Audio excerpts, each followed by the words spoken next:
Welcome to Mariners Fan Central.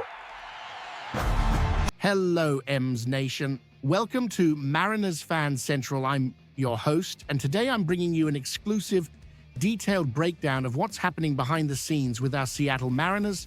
Adopting a serious Adam Schefter-style insider approach, we are going to dissect the latest market speculation and what it means for the future of our franchise.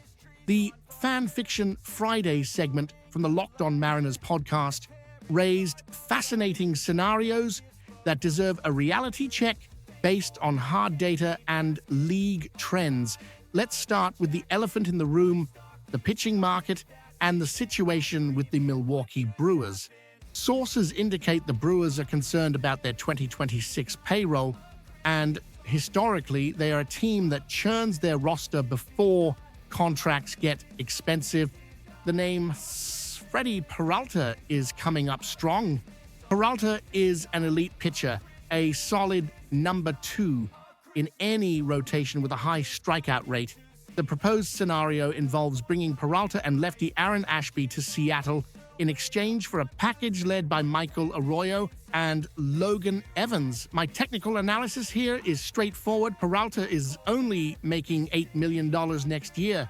For a team like ours, potentially looking to move Luis Castillo to reallocate resources, Peralta would be a perfect financial fit. However, the proposed package feels light. The Brewers, while needing to cut costs, aren't going to hand over 4 years of control of Aaron Ashby, a talent with bounce-back potential, and a year of Peralta for non-top-tier prospects. Recent market trends show that pitchers with club control, even short-term, demand a premium return. If we want Peralta, the conversation starts with Evans, but will likely require more draft capital or a higher impact prospect. This brings us to the most controversial debate of the week, Tarik Skubal. The proposal on the table would send George Kirby, Luke Raley, and Michael Arroyo to Detroit for Skubal and Kerry Carpenter. I need to be very clear with you. While Skubal is a generational talent, trading George Kirby, one of the youngest, most controllable pillars of our rotation, for one guaranteed year of Skubal is a massive strategic risk. Kerry Carpenter, despite his moments of brilliance, presents worrying peripheral metrics with a low walk rate and struggles against lefties. He is not the definitive upgrade that justifies sacrificing the longevity and stability Kirby offers. My insider logic tells me Jerry Dipoto and Justin Hollander wouldn't make this risky lateral move. Our roster construction model values long-term control, and Kirby is fundamental to our competitive window through 2027 and beyond. Continuing our exclusive coverage, we turn our attention to this team's glaring need: offense. There is interesting movement involving the Tampa Bay Rays. The analyzed scenario brings Yandy Diaz and lefty reliever Garrett Cleavinger to Seattle. The cost? Harry Ford, Felnin Celestin, Ty Peter, and Michael Morales. Let's look at the data.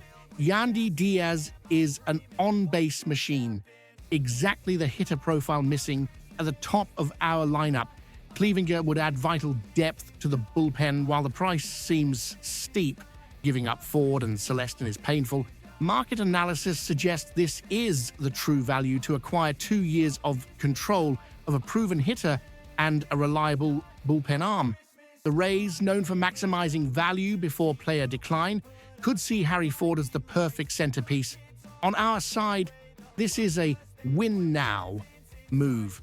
If we want to compete with the Astros and Rangers in 2025, we need to convert prospects into production. Diaz. On the other hand, we need to be realistic about proposals involving the Cleveland Guardians. The idea of acquiring reliever Cade Smith, who had a phenomenal rookie season, for a mid-tier package like Sanger and Arroyo is frankly unlikely. The Guardians operate with extreme financial efficiency. They have Smith under cheap control for years. To pry an asset like that from Cleveland The price would be comparable to what the Mariners paid for Edwin Diaz years ago, or what the market would dictate for Mason Miller, a global top 10 prospect like Colt Emerson. I don't see that trade happening without us involving our crown jewels. Finally, a one-for-one scenario that shocked the community. Logan Gilbert for Wyatt Langford of the Texas Rangers. Langford is a special talent, comparable to a young Randy Arozarena with superior defense.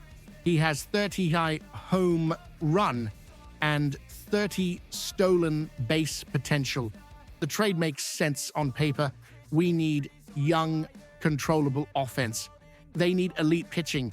However, the Rangers' strategic trends, especially with uncertainty regarding Jacob deGrom's health and Eovaldi's potential exit, suggest they would prefer to keep the cheap offensive core, Langford, rather than pay Gilbert's arbitration price, while I personally would consider this trade for Langford's offensive ceiling. The probability is low due to diverging competitive windows and the reluctance to strengthen a division rival. In summary, the analysis of these moves shows us an M's front office that needs to be surgical. The opportunity with the Brewers, Peralta, and Rays Diaz seems the most tangible, but it will require us to part with talents like Harry Ford or Logan Evans. Trading Kirby or Gilbert, while tempting in certain scenarios, carries structural risks that could compromise our championship window. Now, I want to hear from you, M's fan. Would you be willing to sacrifice Harry Ford and Felnin Celestin to guarantee Yandy Diaz's bat today? Or do you prefer to keep the farm system intact and look for cheaper options in free agency? Leave your honest opinion in the comments below. The discussion is essential for us to understand the pulse of the fan base. Don't forget to like the video, subscribe to the channel, and hit the notification bell. Here at Mariners Fan Central, the coverage never stops, and you need to be updated before everyone else. Let's go on this journey to October together.